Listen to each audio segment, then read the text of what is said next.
video kali ini saya ingin membahas tentang bagaimana teknik penyembuhan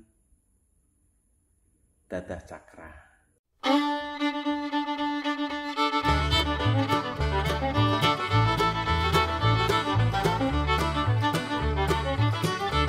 Banyak yang bertanya kepada saya secara pribadi, itu baik tetangga, teman, sahabat atau kerabat, yang bertanya, piye to carane, bagaimana to caranya penyembuhan, cuman digini-ginikan kok penyakit ya terbukti sembuh. Kemudian dadah cakra balita, bagaimana to cuman diusap-usap lembut halus pada bagian-bagian tubuh tertentu kok balita atau bayi rewel bisa tenang, kemudian perkembangan pertumbuhannya fisik sehat, kecerdasannya juga bisa bagus. Tutorial penyembuhan dengan teknik dadah cakra ini bisa langsung dipakai untuk menyembuhkan diri sendiri atau menyembuhkan orang lain. Tidak ada syarat-syarat yang sifatnya religiusitas tertentu, tidak dibatasi oleh agama-agama tertentu. Semua saudaraku bisa memakai teknik ini. Sejak saya mengunggah video di YouTube di channel ini, yaitu dadah cakra balita, itu saya unggah kira-kira bulan Februari, itu ada beberapa yang bertanya. Baik, akan saya terangkan secara pelan-pelan supaya bisa mudah-mudahan bisa sampai ke saudaraku semuanya dan bisa langsung dipraktekkan, dan ini terbukti bekerja. It's work.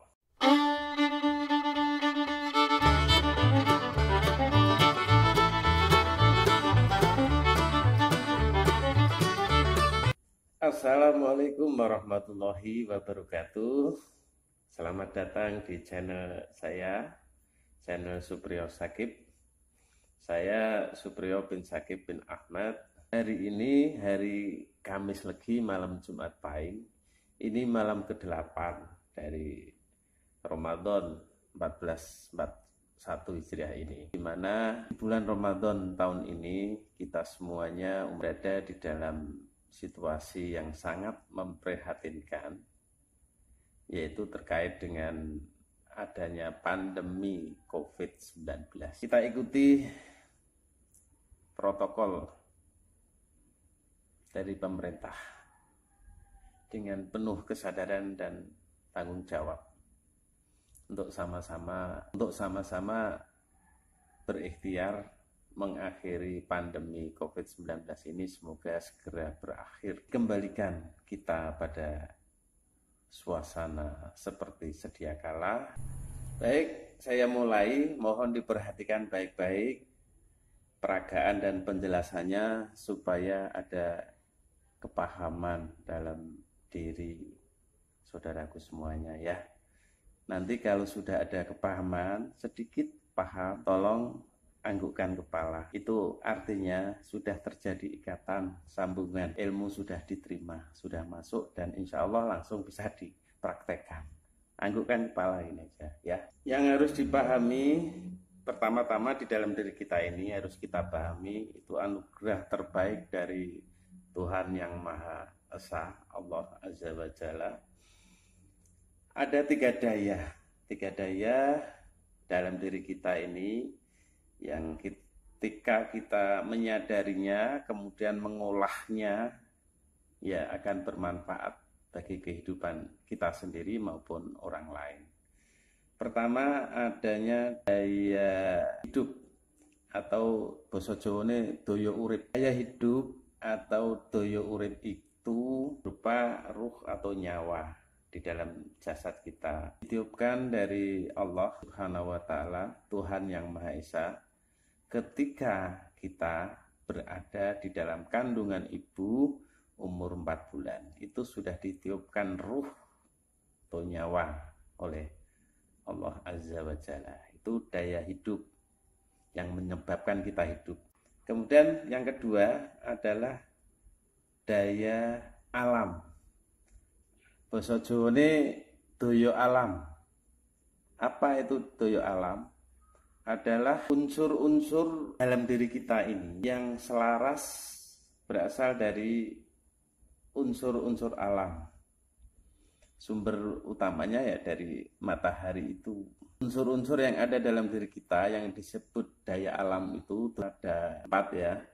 Unsur api, unsur air, unsur angin, dan yang keempat unsur tanah. Keempat unsur inilah ada di dalam diri kita ini, kemudian menjadikan kita memperoleh daya yang ketiga, yaitu daya yakti atau doyo yakti, yang bermakna dengan daya itu kita bisa melakukan segala sesuatu aktivitas yang bermanfaat, baik bagi diri sendiri, keluarga, ataupun sesama, serta manfaat bagi lingkungan kita. Itu. Jadi daya yakti atau doyo yakti itu mohon maaf ini saya menyambungkan dengan yang disampaikan oleh baginda Nabi Muhammad SAW tentang orang baik.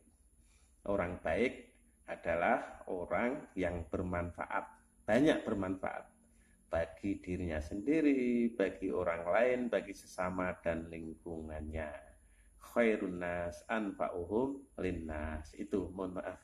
Itu 3 daya. Pertama, daya urip, daya hidup, nyawa yang ada dalam diri kita dari Tuhan Yang Maha Esa. Yang kedua, daya alam. Daya alam berasal dari alam semesta ini, dari karunia terbesar dari Tuhan Yang Maha Esa, Allah Azza wa Jalla, ya alam semesta ini. Pusatnya adalah matahari. Yang ketiga, daya yakti, daya kemanfaatan. Doyo yakti, doyo kanggo manfaat dewek ning liyan. Itu basa Jawane. Dulu saya menerima dari sesepuh guru-guru saya itu banyak yang dari bahasa Jawa. Mohon maaf. Baik, saya lanjutkan pemahaman kedua yang harus dipahami. Nanti setelah paham, anggukkan kepala ya. Bahwa ini telapak tangan kita ini merupakan pusat penyaluran energi. Jadi segala karunia terindah dari Allah, dari Tuhan Yang Maha Esa dalam diri ini, itu bisa tersalurkan untuk menolong diri sendiri, untuk menolong orang lain, untuk melakukan sesuatu hal yang baik, bermanfaat bagi sesama, bermanfaat bagi lingkungan kita, itu melalui tangan kita ini. Dan konsepnya untuk dalam penyembuhan teknik dadah cakra ini, konsepnya ya, ingat konsepnya, ini tangan kita ini ya, punya energi yang luar biasa, cukup tak akan pernah habis untuk kita salurkan, menyembuhkan diri sendiri atau menyembuhkan orang lain, baik penyembuhan secara langsung ataupun penyembuhan jarak jauh.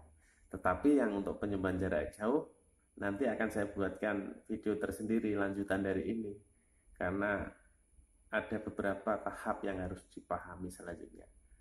Oke, tangan kita punya energi yang luar biasa. Ujung-ujung jari ini merupakan alat dalam teknik penyembuhan dadah cakra ini, merupakan alat. Alat untuk apa? Untuk menyapu penyakit ya. Jadi dari ujung-ujung jari ini memancar sinar energi yang orang-orang yang sudah terlatih sudah bisa melihat itu dengan mata telanjang, dengan mata ini. Di ujung-ujung jari ini mengeluarkan sinar ungu, ada yang warnanya lain. Tapi orang yang punya spiritualitas tingkat tinggi itu biasanya warnanya ungu. Aura ininya juga ungu. tubuhnya diliputi oleh sinar ungu. Itu pertanda orang-orang yang sudah memiliki kematangan spiritual yang tinggi. Itu. Kembali ke telapak tangan ini.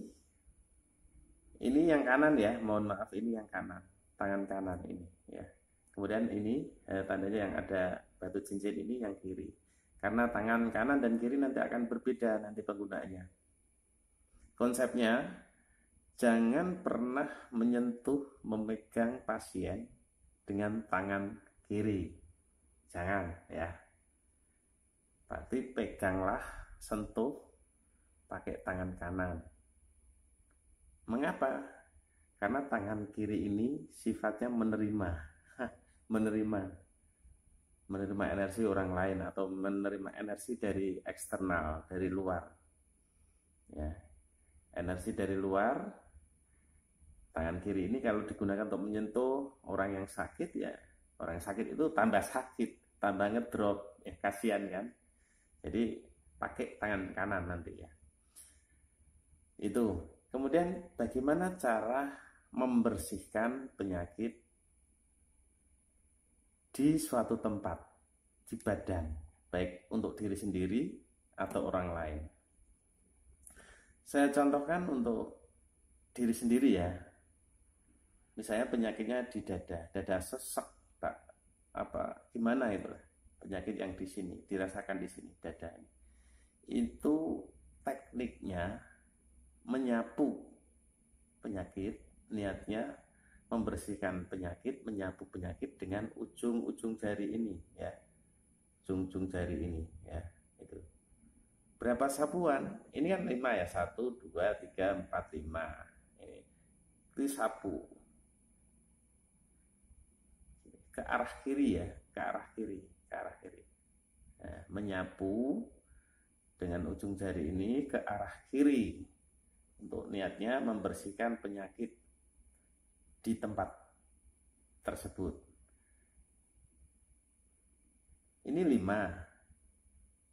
1 2 3 4 5. Berapa sapuan?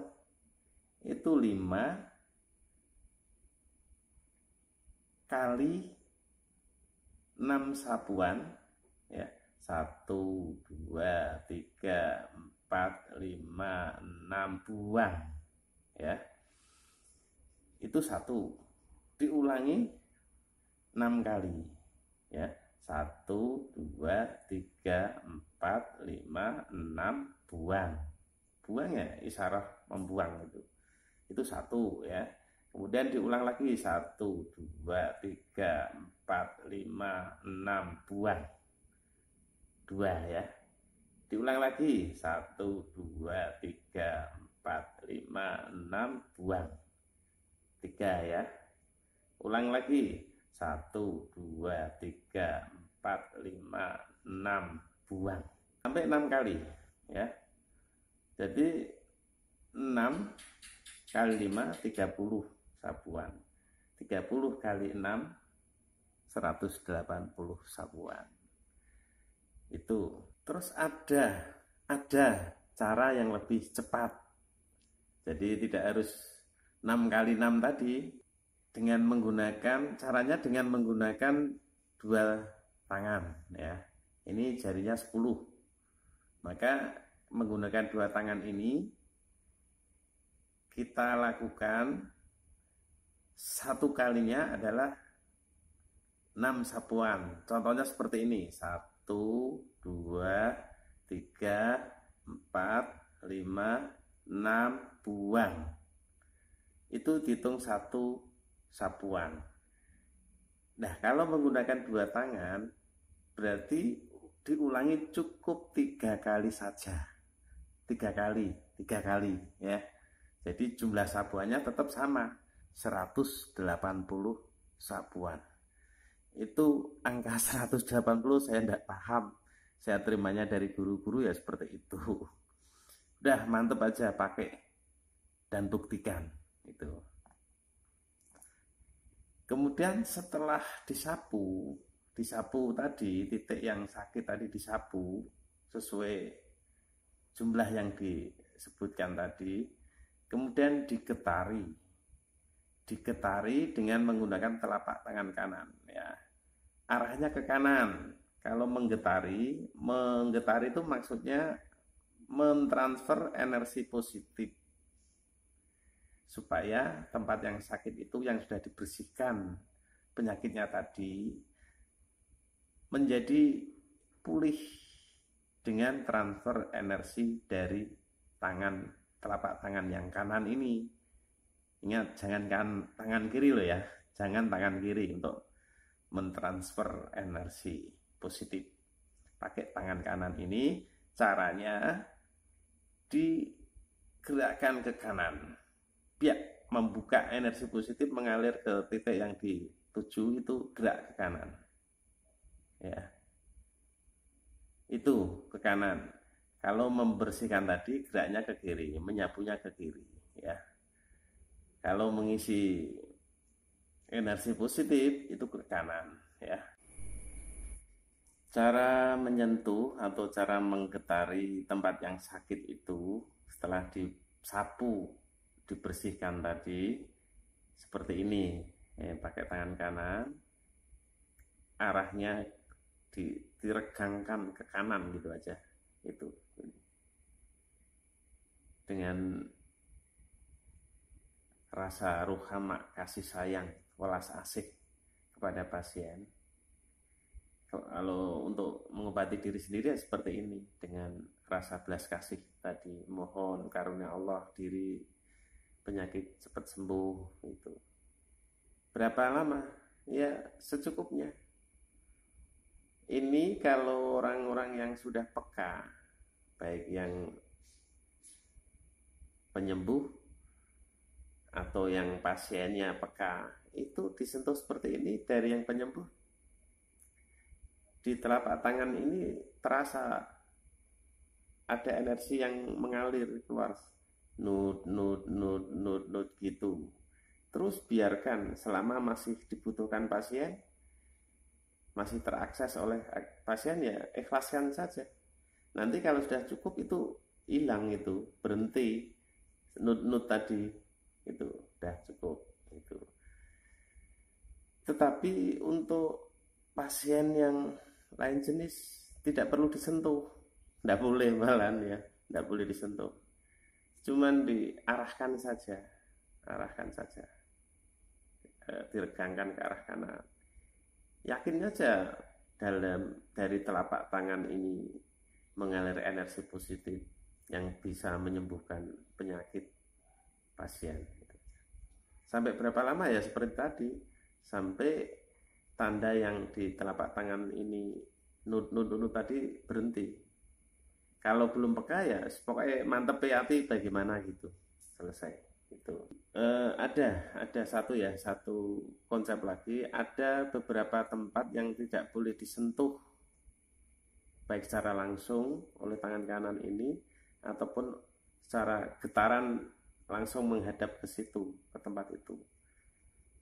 Apa itu? Satu, mata nggak boleh digetari langsung begini, nggak boleh. Yang kedua, tempat yang nggak boleh digetari secara langsung atau disentuh pakai tangan kanan ini adalah ulu hati ini cakra divya ini nggak boleh digetari. Yang ketiga itu di limpa kiri sini, ya, itu tidak boleh digetari secara langsung. Yang keempat adalah cakra mingmien di sini, di belakang ini, di lurus limpa kiri tadi tapi agak belakang, itu nggak boleh digetari, bersihkan saja. Kemudian kalau ini ulu hati yang sakit tadi, kalau ingin menggetari dari belakang, dari tembusannya belakang, getari belakang, itu dari belakangnya terus regangkan ke kanan. Kalau pasien yang sudah peka itu bisa merasakan kok, itu digetari ini bisa dia merasakan bagian yang digetari itu nut hangat mengalir gitu, hangat mengalir ke seluruh tubuh. Saudaraku, mudah-mudahan paham. Banyak menganggukkan kepala berarti banyak ikatan di antara kita. Insya Allah bermanfaat bagi diri sendiri, keluarga maupun sesama. Nanti di video yang lain akan saya buatkan tutorial teknik penyembuhan dadah cakra ini untuk yang lebih luas lagi, untuk penyembuhan jarak jauh, tidak berhadapan langsung dengan pasien, bagaimana caranya. Demikian, mudah-mudahan bermanfaat. Saya cuman ingin menyambung tali silaturahim di antara kita ini. Kalau video ini ada manfaatnya, dirasa ada manfaatnya, silahkan diklik like, kemudian di subscribe, itu sebagai tanda bahwa saudaraku semua punya ikatan energi batiniah spiritualitas dengan saya. Kemudian kalau dirasa ini bermanfaat, saudaraku pengen membagikan kepada keluarga, teman atau sahabat yang lain, silahkan di-share. Itu dulu, mudah-mudahan bermanfaat. Penting yakin, dicoba. Kalau ada yang belum jelas, tulis pertanyaan atau komentar di bawah. Terima kasih. Semoga bermanfaat. Assalamualaikum warahmatullahi wabarakatuh.